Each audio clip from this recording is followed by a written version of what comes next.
Blog Talk Radio.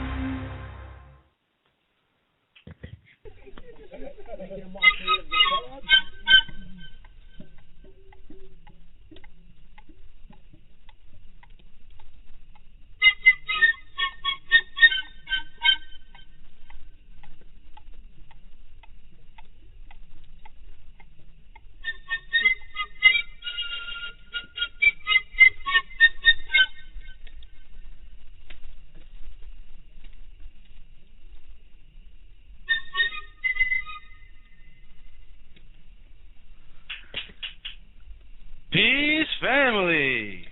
It's your boy Lukey over here at Life Food, Long Island. My pleasure today is to introduce to you the incredible, the amazing Dr. David Jubb with the universe inside our mind.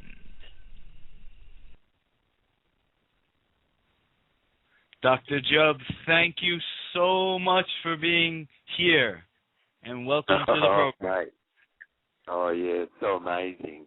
Our programs that we're doing, and I hope everybody's been enjoying the show that's all about Native American and Toltec living spirits amongst us and your beingness here, yeah.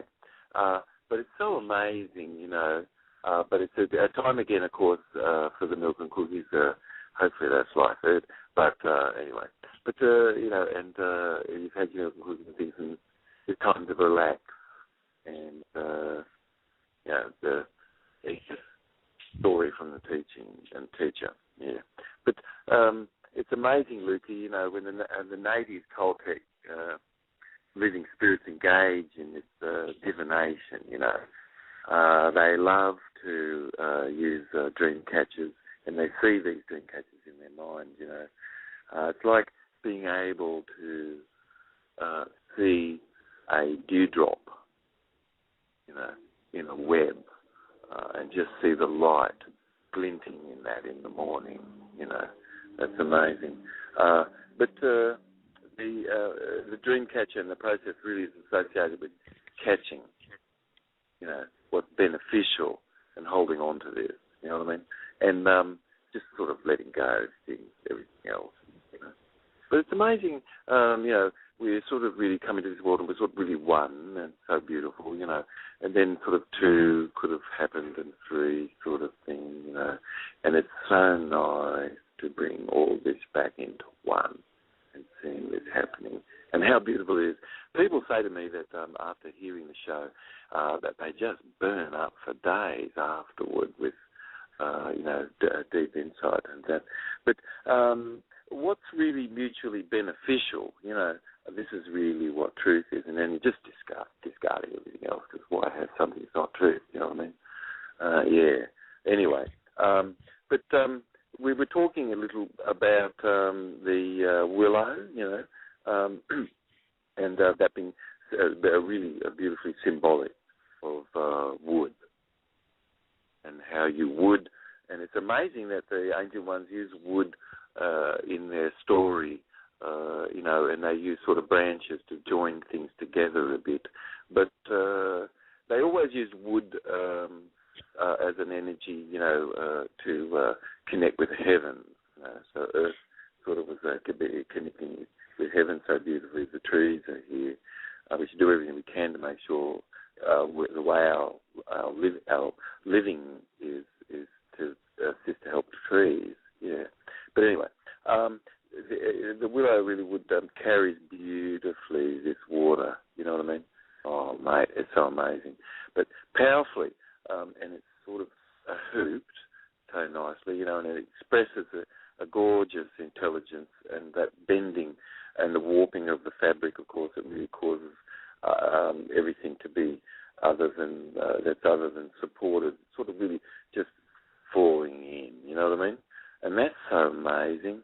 Things are falling in, and people can be relaxing and so nice, actually, that you can feel even gravity drawing you ever more in, But our lips, we do really have people listening and very much into life food and nutrition and that. But our lips really shape nutrient, being brought in, and I think we've been talking a bit about that. But anyway, a lot of this sort of really came quite a bit as a result of my connecting in with Cloud, and she's the ceremonial chief here in Native America, and she represents all of Native America, and she is of Atlantean descent, coming directly from the Seminole and the Creek Indians practiced the Toltec teaching sort of quite fiercely in our story. And, they really was reminding everyone of their originalness in themselves, and to renounce sort of the outside a bit and go inside and find this beautiful integration. Yeah.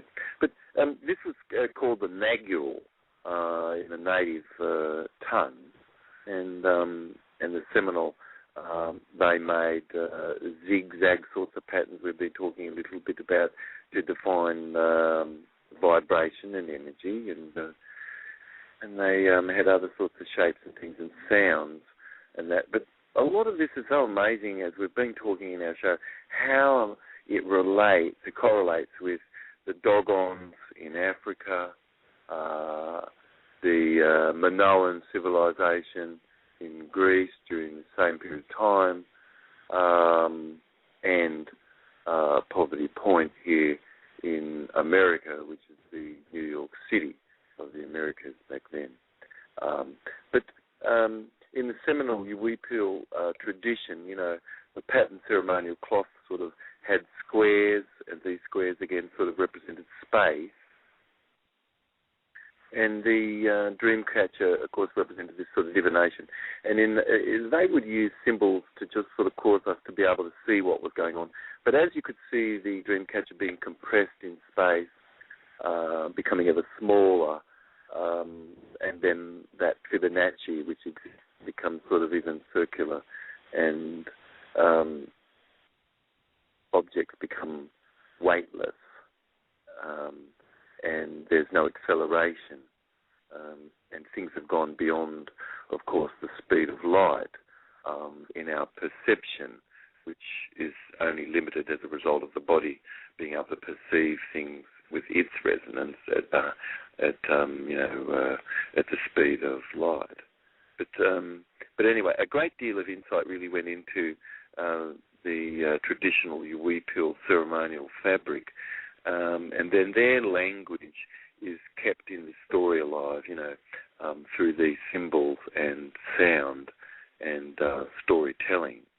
And it wasn't really easy for people to have turn their feelings off, and wasn't really easy much really for people to turn their hearing off, But as things became written ever more and things such, we could decide not to look at that, and our ability to feel ourself inside versus out, and this envision is really important. You're using your visual sense, and in this story.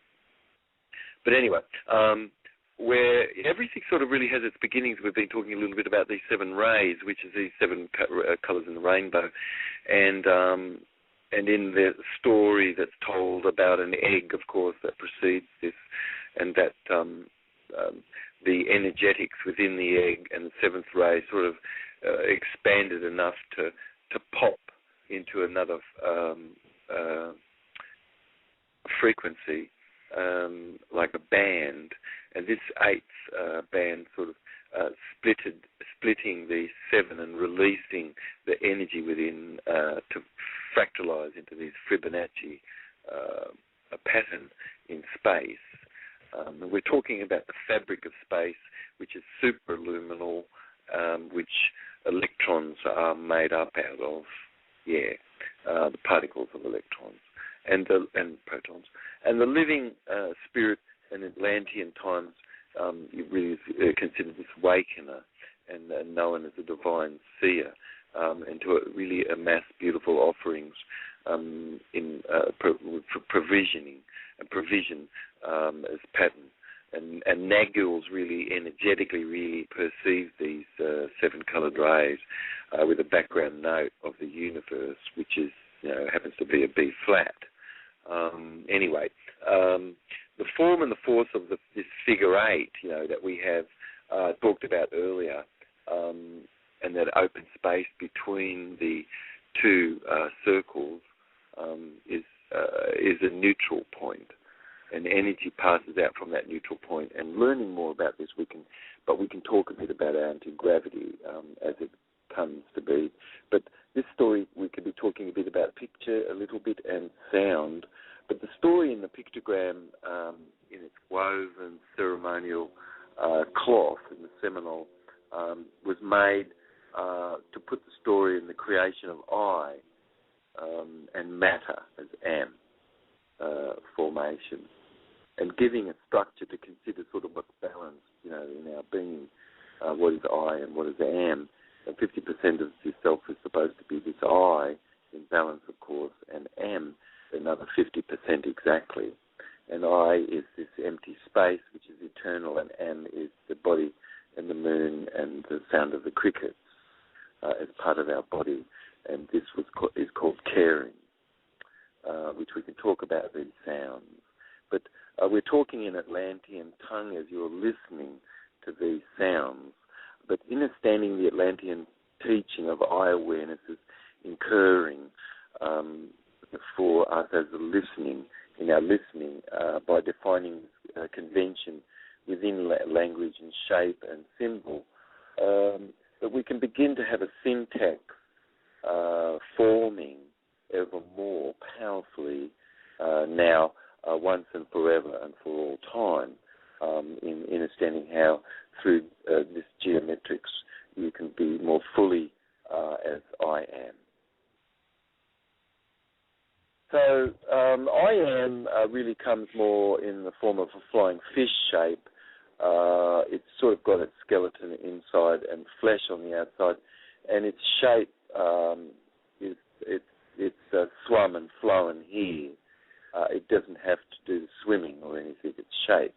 But this is happening on a subliminal, very superluminal level of existence, of I coming into being, forming as Am in this third dimension, at the speed of light, which we can perceive. But we're capturing this with our consciousness, slowing it down, and then causing things to vibrate and grow and come into consciousness.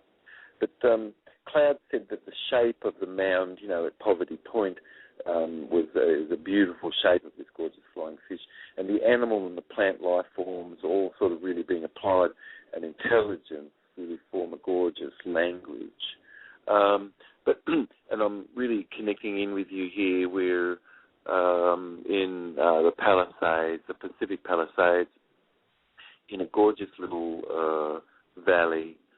We've got trees all around us, and we've just had a good mate, Cam, come in from England, and we're sitting in the forest with another mate, and we just really, the nature and the sounds of nature is so amazing. But of course, we can hear a little bit of city as well. But anyway, are you there, Lukey? Sounds good to me, Doc. Good. Well, anyway, look, the Native American Indians, they really just had a really expression of the finest form of the ether, which is the winds, and the mastery of this is the bird, the flying fish, of course, in the Atlantean tradition, and a significantly broad appeal, of course, and mastery over the ether, and shaping things, creating space and shape. But yet the Seneca, of course, is the snake clan, and we've got the bear clan, and wolf and fox, and these all have very highly significant teachings and this sort of thing. And I think we got to a little bit is all just in our backtracking this. So we're on track where we are. Is we've been talking a little bit about the setting up of all the chiefdoms and the trading in shiny bone that was going on, and exchanging it for soapstone that the Atlanteans were doing there, and coming frequently, and staying gorgeously in these foam houses. And it sort of was funny to them even today. They called them foam houses because they really could see a house there, it was on the water. I think, well, geez, that's amazing, and see a bit of foam in front of it. So it just came into their tongue, that they called these foam houses. But in other programs, we could talk a little bit about, of course, the anti-gravity craft in the time before the the first sun. But Jaws all of a sudden arrive, not slowly, I mean, you're explaining how all of a sudden, bam, you've got Jaws on the earth. You know what I mean? I mean, before that point, there's no Jaws. You know what I mean? So things are sort of actually do come in an order, and so does sound and shape and these sorts of things, and how sound affects what can form in space. So in the fossil record, of course, Jaws all of a sudden, bam, they arrive. However, of course, you've got things with legs and exoskeletal types of structures with sounds like cat. You've got external sort of finishedness of sound and skeletal structure on the outside. But the crab and the beetle and the insect, of course, they go way back in our perception of I am. And as we've been noting, the first shape that's given as a sonic dimension is the flying fish for I am and consciousness, because it's sort of more a consciousness of a vertebrate, an invertebrate with flesh around itself. And then it's got some things developed as well. But this shape causes it to be just swum here. But you could imagine just seeing right now a fish go straight up a waterfall, like a couple 100 feet straight up, and it went, and as fast as the water was falling down on its nose, it propelled the fish up. And so this is what's happening on this level, Luke, you see, in the fabric of space.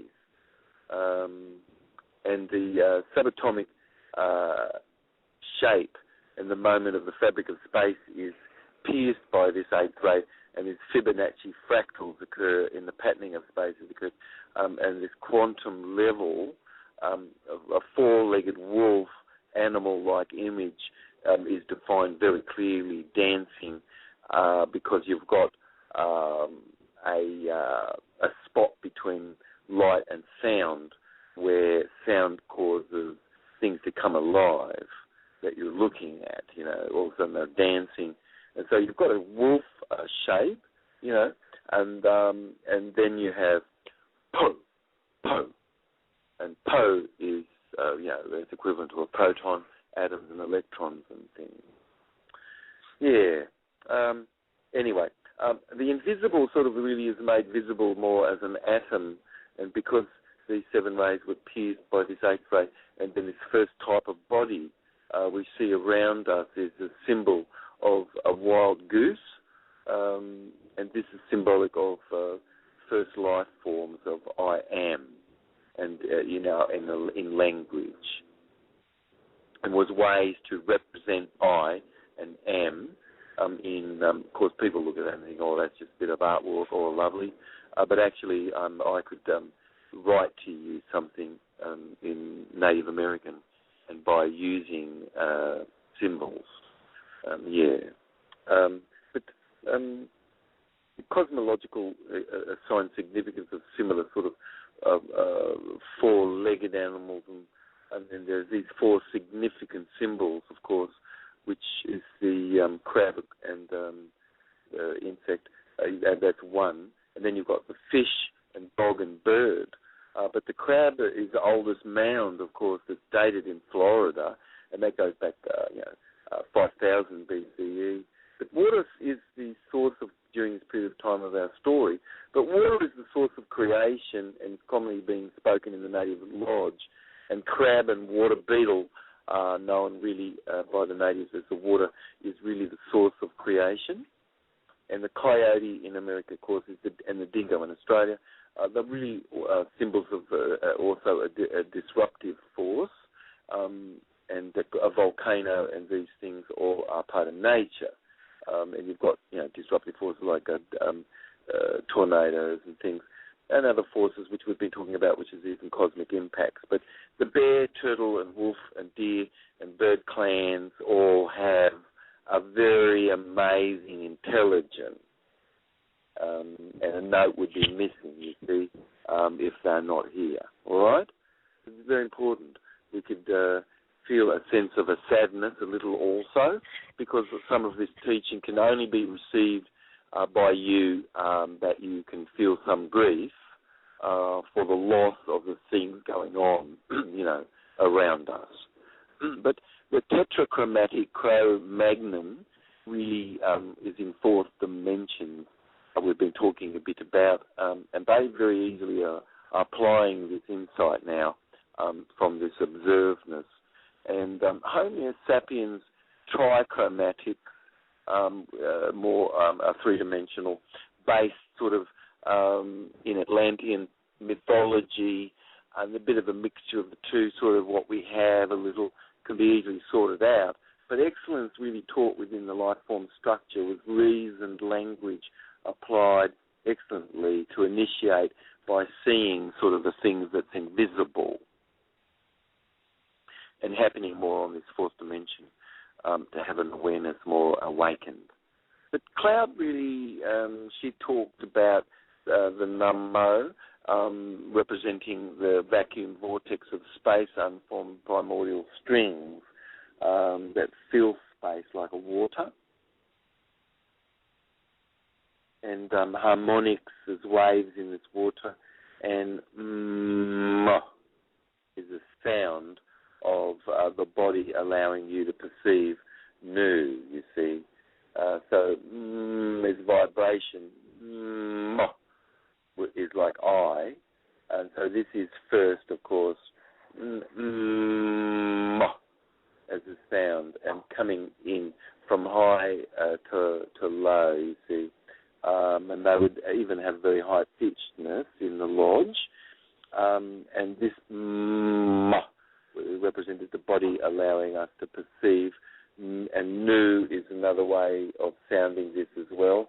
And these are ways of saying I. And they all are doing different things. There's a vibration very finely, and U is a collecting and raising of the energy, and to create I. And is the body to combine and represent God, being I am. And this invisible body you have inside, everything does, is applying light or being arrived here now. Just as fast as water really does rush right down that waterfall, fish can have been swum instantly here on this level, superluminally. Yes. So, beyond the level of the atom. But as you're bringing weightless. But as you're bringing what sort of harvested to the table, you're really far more accepted, in your beingness. And the shape of this fish being swum, it sort of really doesn't do the swimming. It doesn't, it's effortless. So this is the path of least resistance. Is our recording going okay, mate, sound-wise? The sound is wonderful. The time is just flying by. Thank you. And we have a little bit more time, eh? Sounds like just 5 minutes, but I know a bit more time passed than that. but we'll keep going. But the language symbolism really is affirmed by string theory and astrophysicists, and the number shape certainly invisibly being swum off and flown to get to Earth explicates more about cosmic unformed waves by actually really seeing them, and they can be really caused to grow and change in size. And if we really see cymatically, how sound really sort of can really radically change shape, and integrate itself. You've got to really get into the 432 and get rid of all 440 and all Travistock stuff, because they've really not been doing the right thing with all that, just creating the yeast in people's bodies. But they get into the 432, tune into this. But to begin and dance and move around, you really got to allow all this to be working, within yourself. You really have to inquire how a flying fish is flowing. It really doesn't do the flying. Its shape flies. It's weightless. It's frictionless. Its shape propels it forward. It's ultra fast time, and that's a human brain. Really, it's not fast enough to process that. And that speed we're talking about here is so fast, no acceleration really is existing, and mass really is less particle perceived because the resonance really is only a reception. But you're slowing things down, and we're slowing things down by bringing them into consciousness, and the friction grid, and this particle we're talking about gains weight. And yet in perception we're sort of instantaneous and beyond 186,000 miles per second, which goes around the Earth 7 times in a second. The light sort of really stopped and even dripped, just like water, mate, Yeah. But anyway, water's so fast that you're looking at the landscape out there in space, and you've got sort of waterfalls, trees, landscapes. We often only are trained to look at light, but enormous amount of dark energy. But that could be for another program, because that's all what we really have. But what's so fast that slows down enough can be seen, mate, you know what I mean? And has weight and tangible. Yet really is like monatomic element and in the life colloid and the white gold and Jubb's white gold. I mean, this has been given to the priests, taking over several months of itself, really does assist to help shift everything more for you. But ultra-fast waves, it's no longer really ultra-fast, vibrate and increase in mass. And the collarbone and your pelvic bone, they really work in collaboration. And they have little holes that shape like a twin door to assist this dual matter of nature we have around us, with the dog star Sirius and us being in a binary system compressed in space. So perception can really move massless beautifully, the colloid of life, which you've got to read Secrets of an Alkaline Body and a little bit learn more about this, which is way beyond Darwinism. It just sort of crashes Darwin to the ground as being just like a dinosaur, just petrified, just cast in stone, mate, you know what I mean? Not really like this living blood and warmth amongst us here. This is concussula.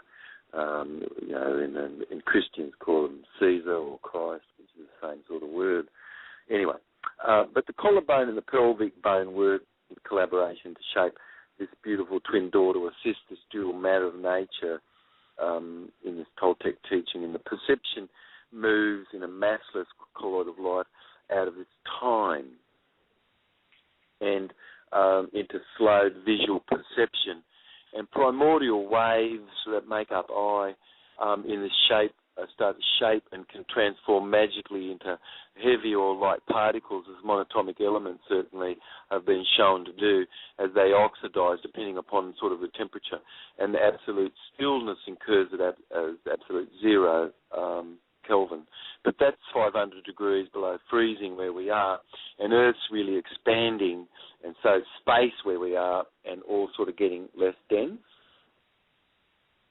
And so you're seeing space really not so uniform, yet really enfolded and bent in on itself, and like the Earth is, and civilization, and even the sea covering over, ancient civilization and that, which we can take you to show you these things. But could you imagine a huge waterfall and gigantic landscape invisible in space on another dimension? And this is sort of beyond the 7.23 centimetre dimension we're sort of viewing things with. But the average size of all sort of measurable in the human perception and defects can detect really in this third dimension. Yet eye awareness really is beyond anything you've ever felt. It's awareness that you have beyond the things you've heard before. And it's beyond the things that you've seen before. Yeah, and so this is an awareness that we have. So you've got water as an ether pushed in past the gills of the fish, you see, and the shape of it slips it gradually in towards the fish's tail and just propels it, mate, so damn fast, unbelievable. A bit like a flying saucer or the shape of your lips, but bending gravity. But anyway, space is fast as what comes against it to weightlessness of no acceleratedness felt. So what's sent invisibly to Earth sort of throughout the universe is sort of infinite. And there's a morphogenetic field that's present and infinite to find its niche. And it slows down and it starts to vibrate, And this is life. It's a beautiful confluence, 432. And it slows and grows in its size and form, and its projected morphogenic field bursts out from life upon its death. And this is a bardo consciousness where you can have awareness of the connectedness to all. And native tradition is to have gone there, thousands of times really, to be perfectly understanding everything. So there is no light between your left and your right hemisphere, basically. And no light between us as we're communicating here. Because you're in this universal colloid of life as a biophotosonic living spirit sort of assembled, you're into life colloid, which really the average intestinal tract has more double spore and other assembled symbiotic sort of life colloid more than in your earth garden you're wrapped around now, than is in all cells of your body. And we have more life colloid, than the stars in this galaxy, and the Atlanteans had such sophistication and structure called a granary that they built to enhance growth of even seeds and plants and fruit. And the ancient Atlanteans built towers in agricultural lands, to assist with paramagnetic forces. And they really did this in the same way, but increased ionization. And this was equivalent to powerful antioxidants being produced, in the seed, in your listening, and Venus and these plants controlled energy on the inside of the seed, on the inside of the earth, and then Mars and Jupiter and these planets on the outside affecting the shape of everything on the outside. But clean energy really is an energy of electricity, which the Atlanteans really had very sophisticated insight into and applied beautifully. And they left this earth behind the same way they found it, mate, for 1,000 years ago. Yeah. And they traded in rocks, and they fashioned in stone, and they chipped away, things, and they made shapes of birds and owls and things. But this is a very sophisticated insight I'm sharing with you, and this Atlanteans had such, anyway, look, Atlanteans, what they left a long time ago was really, this is the time before things was destroyed by cosmic impact.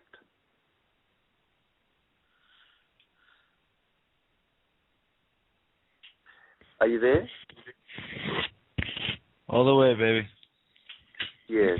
Well, I think in our next program, if that's okay, we can talk a little about eye awareness and what it means in the Toltec tradition to be balanced in our being. And we can talk about the throat, the mouth, the nose sounds, and the creator of the weaver.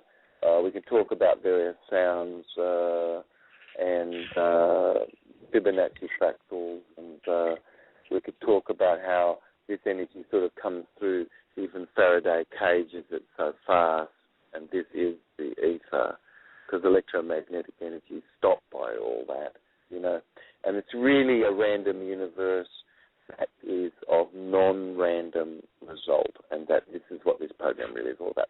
So we're going to be talking about sounds in our program as we do forward, and how this creates shape in space and the formation of I am. Anyway, this is Dr. David Jubb. This is Lukey. We've really been doing everything we can to bring great information to you, and that we're coming online again. We'll put things together by tuning into the shows that we are doing, and we've got a great network, and people really care very much. If you're listening and you care very much to help with the art, please connect in with Lukey or Will straight away. Anyway, love you guys. I'm really caring very much for us to catch up with each other same time. You guys, and we'll catch up with you tomorrow, and then perhaps for you who are listening, you can click a button and tune in to another show. Love you guys. Catch up with you in the future.